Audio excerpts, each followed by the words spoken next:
মহাসড়কে বন্ধ করা যাচ্ছে না ৩ চাকার যান চলাচল, আবার স্থানীয়দের চলাচলে এসব বাহনের প্রয়োজনীয়তাও অস্বীকার করার উপায় নেই। তাহলে মহাসড়কে শৃঙ্খলা ফেরানোর উপায় কি? আর মহাসড়কে যানবাহনের সর্বোচ্চ গতিসীমা কতটা কার্যকর করা যাবে? বিস্তারিত মনিরুল ইসলাম মিন্টু রিপোর্টে। আন্তজেলা কিংবা মহাসড়ক, ৩ চাকার বাহনে দৌরাত্ম্য সবখানেই, নিয়মের কোনো তোয়াক্কা নেই, চলাচল উল্টা সোজা। যেমন ঢাকা চট্টগ্রাম মহাসড়ক, শুধু একটি দুটি এলাকা নয়, ইউটার্ন কিংবা সিগন্যাল এলাকায় ঝুঁকিপূর্ণ চলাচল প্রতিনিয়ত। অবশ্য ঢাকা ময়মনসিংহ টাঙ্গাইল কিংবা সিলেট মহাসড়কেও অবস্থা আলাদা নয়। কেন আইন কার্যকর করা যাচ্ছে না? এক্ষেত্রে অবশ্য বুয়েটের এই যোগাযোগ বিশেষজ্ঞের পর্যবেক্ষণ স্পষ্ট। স্বল্প দূরত্বে চলাচলের একটা চাহিদা আছে, তাহলে আমাকে বিকল্প দিতে হবে।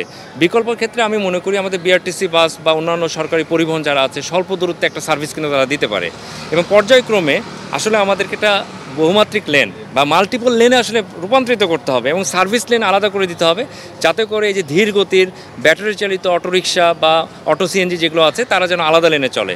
কিন্তু আমাদের বাস্তবতা ভিন্ন। সারা দেশে জেলা এবং মহাসড়ক প্রায় ২৪,০০০ কিলোমিটার, এর মধ্যে ৪ লেনের মাত্র ৮০০ কিলোমিটার, আর এক্সপ্রেসওয়ে আরও কম।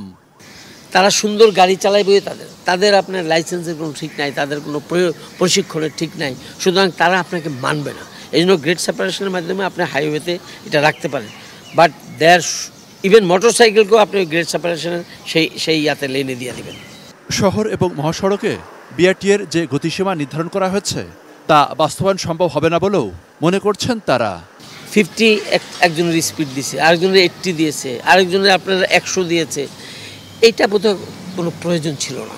প্রয়োজন এই জন্য ছিল না, আপনার যে 50-তে গাড়ি চালাবে সে যদি একই লেনে বা একই মানে সমান্তরালে তারা যদি গাড়ি চালায়, রুট একটাই রাখে, তাইলে আপনার যে নাকি 80-তে আসতেছে সে কিন্তু তার বেশি দিন কেয়ার করবে না।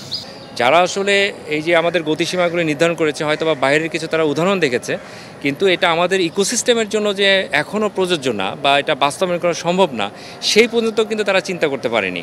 পুরো নেটওয়ার্কটা আসলে রেডি করতে হবে, প্রস্তুত করতে হবে 4 লেনের বা তার চেয়ে বেশি লেনের। Monirul Islam Mintu, ATN news, Dhaka.